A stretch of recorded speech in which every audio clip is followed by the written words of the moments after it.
Christelle.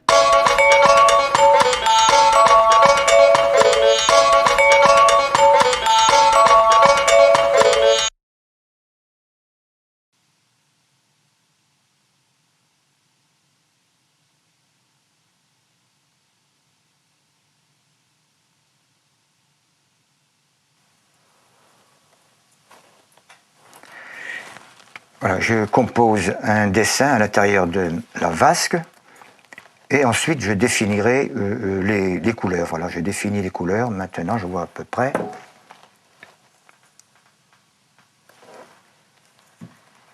Sachant à l'avance que je connais les rapports des couleurs entre elles, ce qu'elles vont réaliser.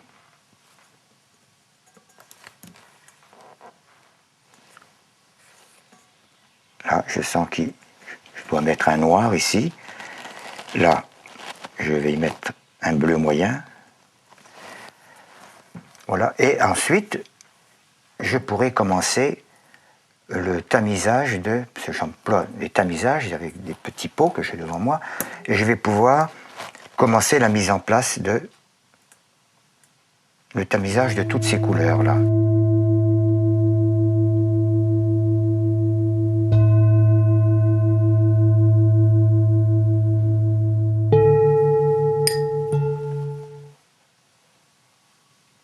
Là, je dois dire que j'emploie de la gomme adragante liquide, parce que contrairement au tableau, on n'est pas obligé. Un tableau, c'est plat, donc la matière risque de ne pas tomber. Là, si je n'employais pas la gomme, ça tomberait comme un sable sec. Hein. Donc je suis absolument, pour des volumes, je parle, hein, je suis obligé d'employer cette gomme, une gomme liquide.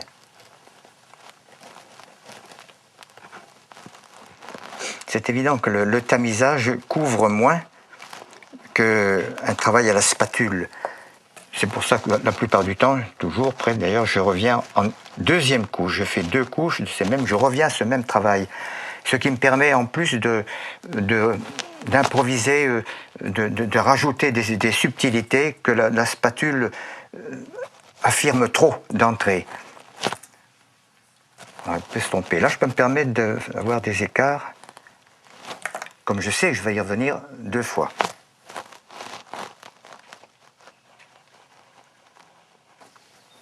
Et après, ça, le débordement qu'il y a là, ce n'est pas important. Comme dans les dernières cuissons, je vais revenir avec ce que j'appelle des voilages. Donc tout ça va se confondre un peu et fera au contraire des subtilités.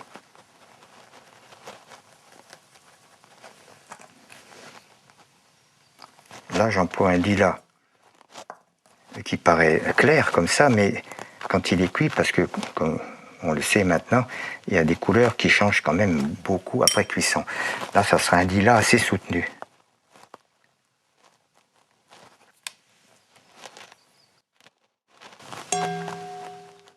Ça, c'est le bruit cristallin.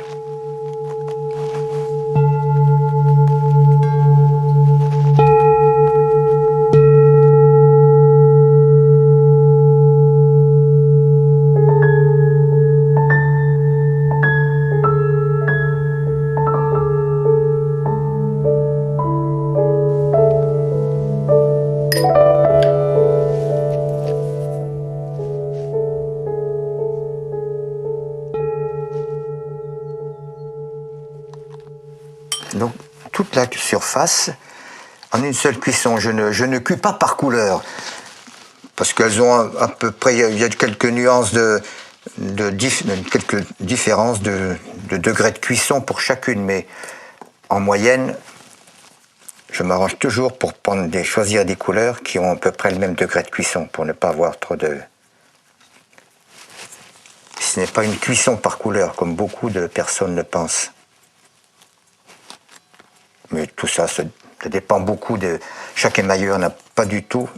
Autant d'émailleurs, j'ai pu constater souvent, aucun émailleur n'a la même façon de travailler. C'est très curieux du reste.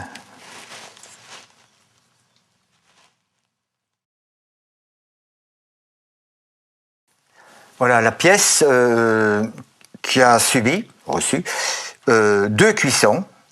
Là, il y a des petits problèmes de technique. Évidemment, la couleur tombe un petit peu par endroits, surtout quand il y a des couleurs foncées avec à côté une couleur claire. C'est évident que la couleur claire subit un petit peu le voisinage de la couleur plus marquée, plus foncée. Donc, soit je peux remeler le surplus, soit avec mes voilages que je vais faire par-dessus, ça masquera en partie toute la superposition des couleurs qui sont au-dessus et qui tombent dans le fond là. Donc ça, voilà 2 cuissons qui sont nécessaires. Et ensuite, je pourrai aborder le dessin et la première cuisson, la première couche, le premier tamisage du dessous de la pièce, que je cuirai à l'envers pour qu'il y ait moins de risque de dégradation là. Et puis voilà. J'essaie de prolonger d'une certaine manière, de retrouver la suite, mais ça c'est pas, comme c'est toujours compartimenté, c'est pas très important, même s'il n'y avait pas la suite exacte là. L'essentiel étant de faire toujours mon improvisation.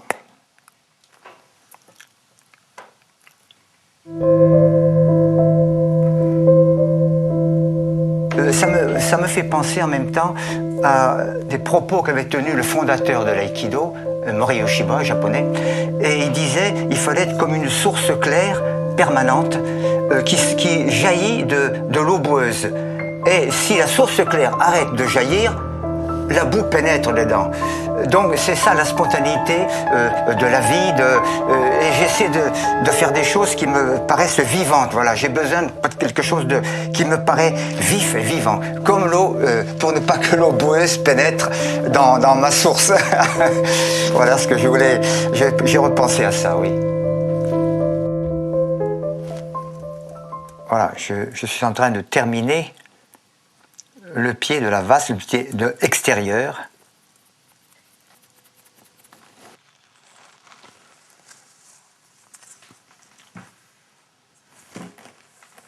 On voit nettement l'extérieur qui n'est pas cuit. La couleur est mate là.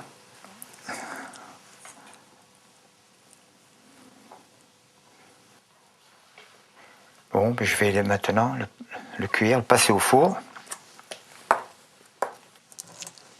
Là, je reprends les mêmes couleurs, mais en improvisant très librement et légèrement, très légèrement surtout, pour ne pas cacher le décor.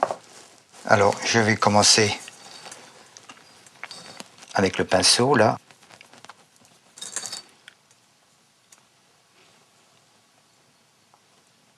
Voilà, alors là encore, j'improvise mes arrachages.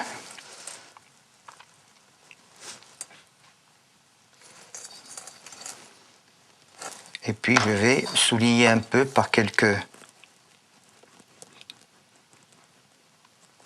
des petits traits comme ça, des petites barres. Bon, c'est tout à fait improvisé.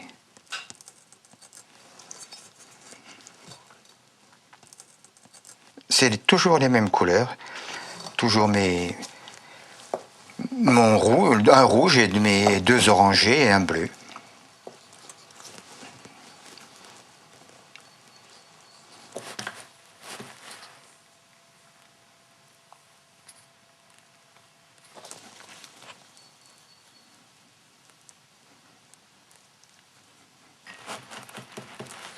Voilà, maintenant, mes voilages et arrachages sont terminés. Donc, il faut maintenant le recuire, évidemment, pour fixer tout ça, intérieur et extérieur. Donc, je vais le repasser au four maintenant. Je vois des petites finitions.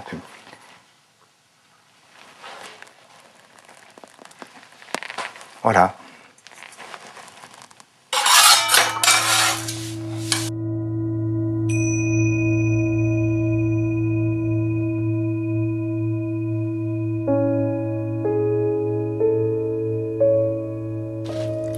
Ben, le résultat, c'est à peu près ce que j'attendais. Ça a masqué certaines choses qui étaient tombées, certaines couleurs. Et une seule cuisson pour intérieur-extérieur. Alors cette pièce, j'aurais pu, elle est terminée, mais j'aurais pu risquer, pour avoir une autre expression, pour avoir des craquelures qui sont réalisées d'une manière empirique, inspirées, je crois tout simplement, du raku japonais, la céramique. Et j'aime beaucoup toutes ces craquelures, tous ces réseaux-là. Donc je pourrais la risquer, parce qu'il y a des risques quand même, avec des chlorures, pour des chocs thermiques qui provoquent tous ces réseaux-là, toutes ces choses-là, ici, là, en faisant un choc thermique. En enfournant la pièce, surtout avec un cuivre très épais, l'émail teinte, je le laisse quelques secondes, la pièce, je la laisse quelques secondes, je la sors, et aussitôt, avec un bâton de chlorure que je ne trouve plus, on le trouve encore en poudre, mais pas en bâton, je dessinais en bâton, avec le bâton, des calligraphies, et ça faisait un enfumage. Comme en enfournant, ça a fait des craquelures, des petits réseaux qui ne se voient pas, mais la fumée, elle, le voit, elle pénètre dedans, et provoque ces enfumages. Ce que l'on voit là, c'est évidemment la fumée qui est là-dedans, qui habille tous ces petits réseaux-là. Le risque, c'est que tous ces petits pavés, vous voyez, qui forment des pavés, c'est comme des écailles. Hein. Elles peuvent éclater, ces écailles, et puis alors la pièce est terminée. Je vais essayer d'en reprendre plusieurs fois quand ça va éclater. Il n'y a rien à faire, ça éclate sans arrêt après. Hein. Et à ce moment-là, je la repasse à nouveau, la pièce, et ça la cuit définitivement, ça la fixe, et à ce moment-là, il n'y a en principe plus de risque si ma pièce est assez cuite quand je la repasse après. Ça, c'est très enfumé, celle-ci, et il y a des plissements même, mais que je ne contrôlais pas, j'étais incontrôlable. Hein. Donc il y a le phénomène du hasard, le phénomène du hasard, qui fait que j'ai des craquelures, ou si c'est cuit beaucoup plus, ça forme des plissements, ou ça ne les forme pas, c'est le hasard.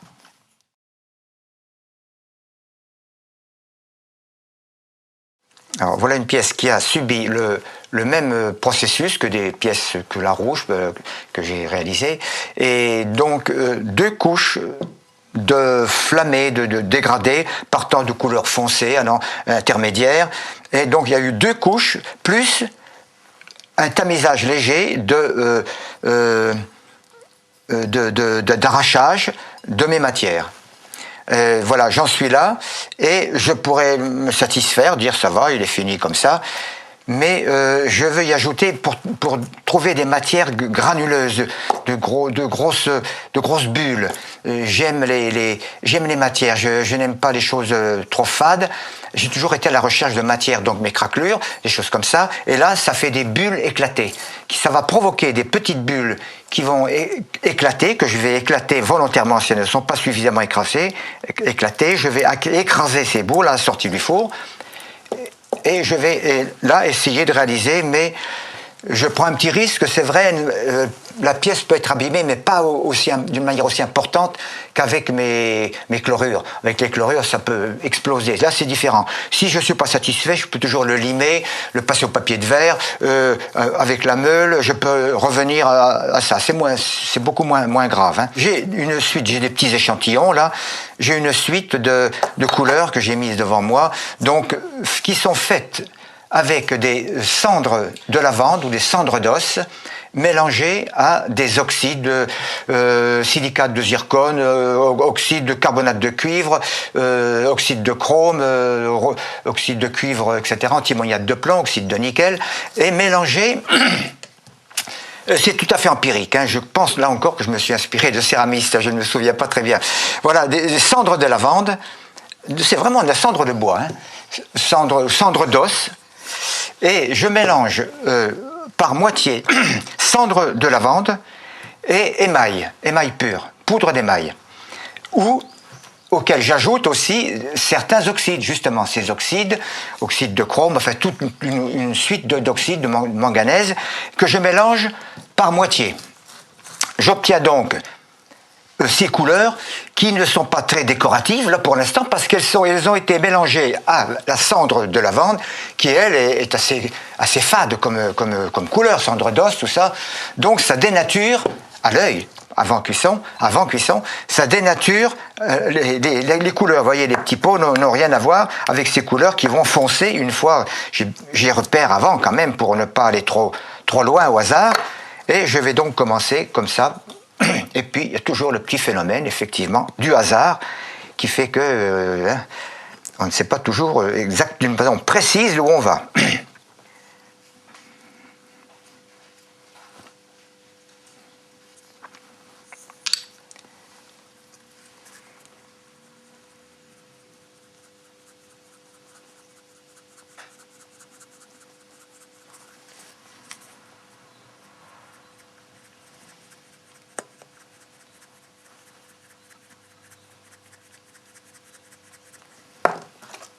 Là, je retrouve les mêmes arrachages que précédemment sur la coupe, sur la vasque précédente. Et là, je dois dire qu'il y a un point d'interrogation quant au résultat. Alors là, en fonction de l'épaisseur que je mets, il y a ça, il faut spécifier, c'est vrai, j'obtiendrai des bulles plus ou moins importantes. Plus la matière sera épaisse, plus j'aurai des bulles qui s'exprimeront.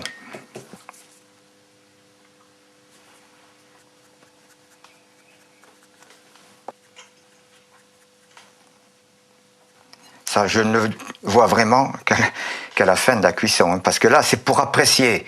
Si je mets bien une couleur suffisamment foncée pour pas qu'il y ait d'heures, que ce soit pas une couleur trop claire sur du foncé, je veux que ça passe bien, alors du foncé au clair, puisque j'ai manœuvré comme ça, foncé vers le plus clair. Donc il ne faut pas que je mette une couleur très foncée, et ici elle va sortir trop durement. Alors là encore, le hasard, enfin, un hasard contrôlé, plus ou moins. Je vais la cuire là, puis on va voir.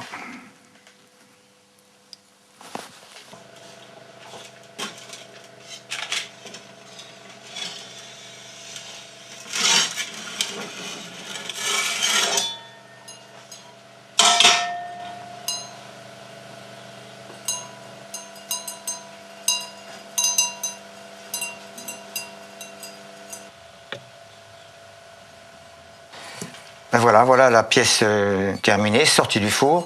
Les effets de bulles, j'aurais pu, si j'avais tamisé un petit peu plus épais, j'aurais obtenu des bulles plus importantes. C'est peut-être ce que je cherchais. Mais étant donné que la pièce n'est pas très grosse, il fallait pas non plus que ça fasse des bulles énormes, ça aurait fait un contraste trop fort.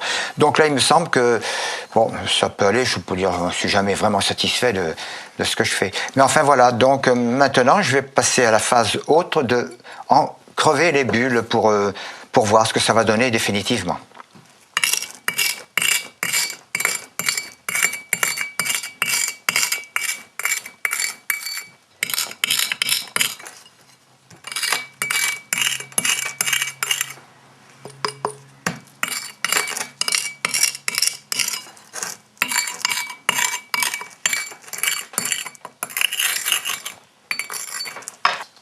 Ça, c'est une forme qui a été mise en forme par Gérard Beaucousin, qui est dinandier à Blois.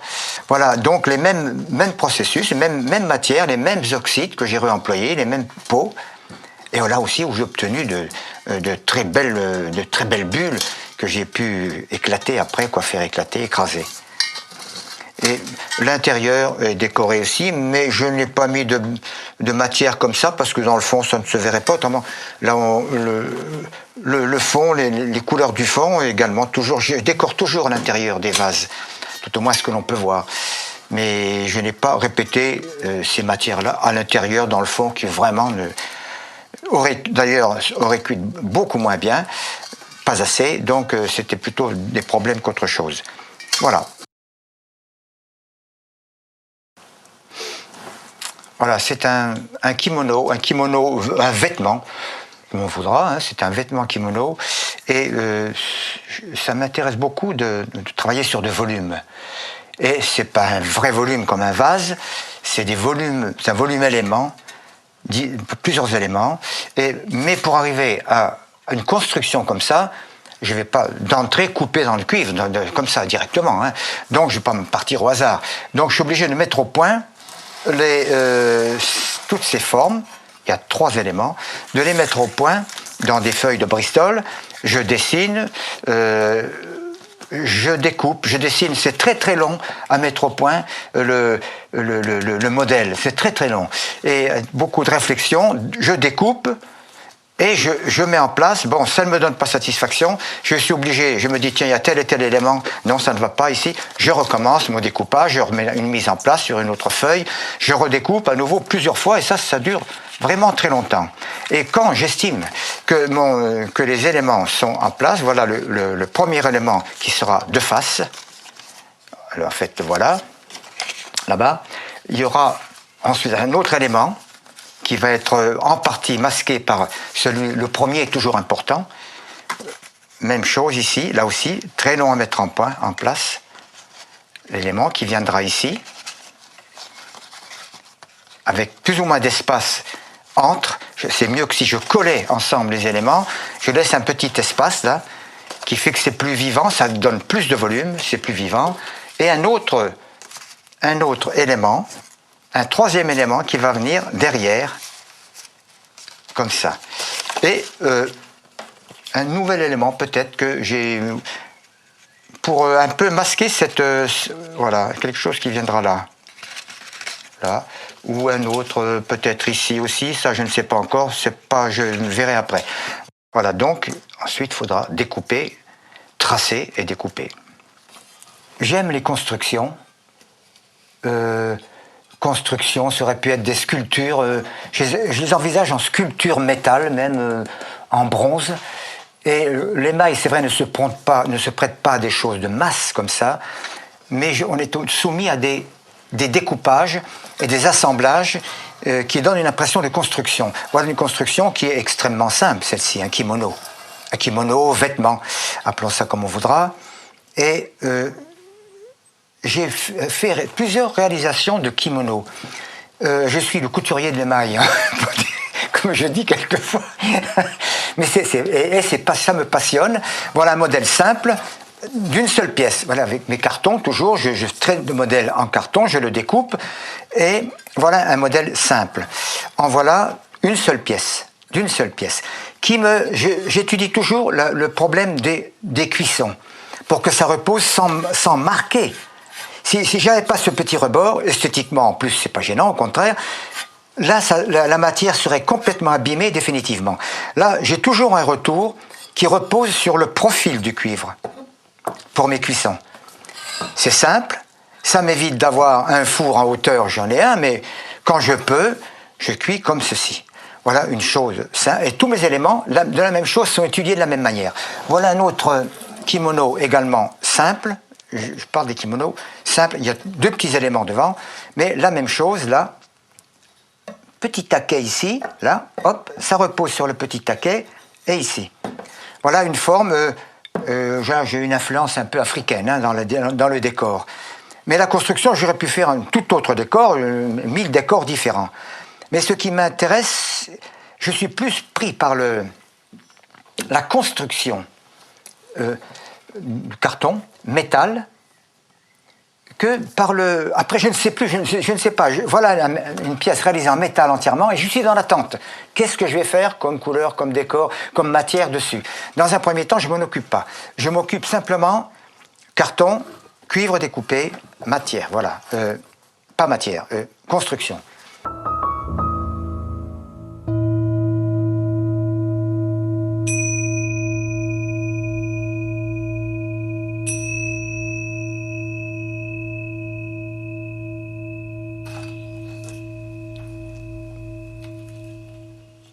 Un petit peu plus compliqué. 3 éléments. Premier élément ici, qui donne une bonne assise à l'ensemble.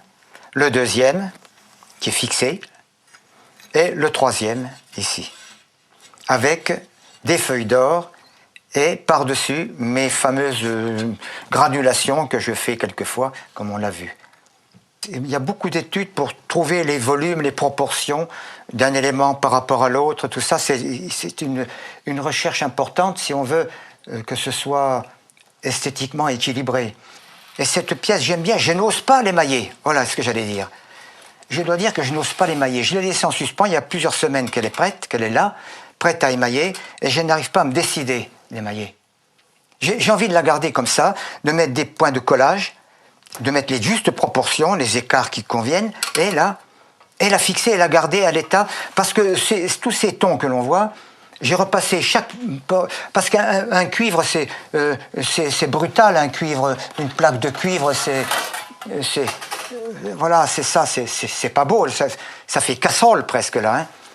Mais en le repassant au four, d'une part pour le ramollir, parce que c'est extrêmement raide, une feuille de cuivre, je la passe au four, je la surcuis, et ça fait de la calamine, des grosses pellicules de calamine qui éclatent, et en dessous, je le lave, et en dessous, je découvre des effets de matière, de couleur, de choses, qui fait que j'ai envie de les respecter et de ne plus y toucher. Donc j'ai envie de le laisser tel qu'il est, et de le considérer comme une sculpture, si c'était du métal. Comme ça, je ne sais pas encore, peut-être que je l'émaillerai si j'ai un petit coup d'inspiration, ou pas du tout, je le laisserai comme ça, je vais voir, je me déciderai, je le colle ou je l'émaille. C'est différent, hein. Donc à ce moment-là, je ne suis plus émailleur, là. Voilà, alors qu'est-ce que je vais devenir? Voilà. Alors cette pièce, on retrouve toujours mes constructions un peu basculées. Là encore, ça symbolise pour moi encore un vieux château que j'ai réalisé en 2 pièces. Voilà une pièce qui pourrait, si on peut dire, se suffire à elle-même. Voilà, on peut moduler la présentation.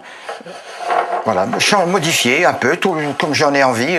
Si un jour j'ai envie de la voir sous cet angle-là, ou tourner autour, bien sûr, je peux la présenter comme ça, plus près. Voilà, et là, le point de vue technique, j'ai encore employé mes enfumages, mes chlorures enfumage, et qui ont maté la surface. Donc, comme il y a toujours un point d'interrogation avec ces fameux chlorures, il y a un point d'interrogation, ça a maté, ça a fait des craquelures qui ont été recuites assez fortement, donc qui ont ressoudé les craquelures et provoqué des matités qui m'échappent, qui sont un peu le fruit du hasard. Et ensuite, j'ai appliqué des feuilles d'or, de l'or pur évidemment, des feuilles d'or successives, des plans successifs, des épaisseurs successives, qui donnent une richesse sans que ce soit clinquant, j'espère.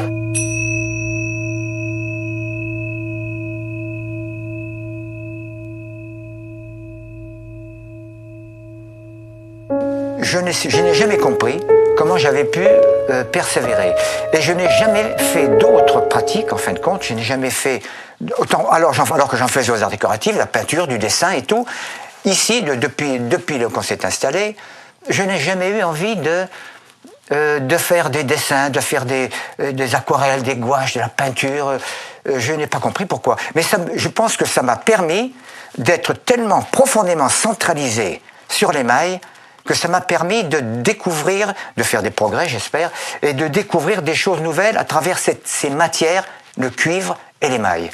Et puis j'y ai ajouté, par découverte tout à fait empirique, comme j'en parlais là, des chlorures, des mélanges d'oxydes avec des cendres de bois, et tout ça m'a donné des matières différentes qui ont remplacé peut-être la céramique, oui, la céramique, des peintures avec des matières que j'aurais pu faire en peinture.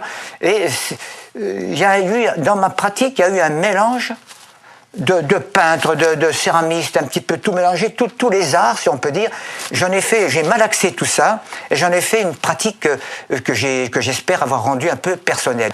À force de travailler des plaques, des panneaux, j'avais envie de passer à autre chose. Donc j'en suis venu au volume, à créer des volumes, en mettant en forme, avec le cuivre, l'émail, aller vers des choses qui en fin de compte, qui étaient de la céramique, qui étaient de la poterie, mais en émail, que je n'avais pas pratiqué, donc je l'ai fait en émail. Donc du volume en volume, ou étendre très loin. Et puis après, je suis revenu, depuis quelques années, quand même, avec des choses un petit peu plus humaines, parce que je ne pouvais pas non plus éclater, ça ne voulait pas rien dire. C'est pas parce que c'est grand que c'est beau, ça ne veut rien dire. Hein. Donc je me suis recentré, actuellement, je me recentre un peu plus vers des choses plus miniaturisées. Et il y a quand même une génération d'émailleurs, là, depuis quelques dizaines d'années, qui ont fait des choses personnelles que l'on connaît, qui sont là. Ça ne manque pas, je ne veux pas citer, j'aurais peur d'en oublier certains, mais on est quand même un petit paquet d'une dizaine ou une quinzaine de créateurs, entre guillemets encore, sans prétention. Ça a beaucoup changé, et il y a des jeunes actuellement qui sont passionnés, je crois, et qui vont découvrir, déclencher en eux des choses plus intimes, plus personnelles, je ne sais pas, et eux-mêmes vont chercher et vont trouver. Il n'y a pas de problème, il n'y a pas de raison, on n'est pas que quelques-uns à avoir trouvé des choses qui sortaient de l'ordinaire. Ceux qui suivent trouveront autre chose, ou les mêmes choses reprises, mais avec des nuances qui font que ça sera encore différent. Il faut beaucoup de patience. C'est un cheminement très long, très lent, et il faut de la patience parce que c'est une technique exigence. On a des tas de problèmes, des tas de pertes, des tas de choses qui font que ça fiche en l'air. Il faut recommencer, et c'est pas des matières qui sont données non plus. En plus, c'est évident. Donc, mais il faut pas hésiter. Il faut prendre des risques. C'est une matière qui demande beaucoup de risques. Voilà. À partir des années 60-70, il y a eu un renouveau complet de l'émail. Et ce qui a beaucoup aidé beaucoup d'émailleurs, et moi le premier du reste, je dois dire, c'est l'organisation des biennales internationales, que l'on doit à Georges Magadou d'ailleurs, qui a créé ces biennales internationales. Et ça a mené des chocs successifs, tous les 2 ans donc, un échange, des découvertes d'un émail de créatifs qu'il y avait dans le monde entier.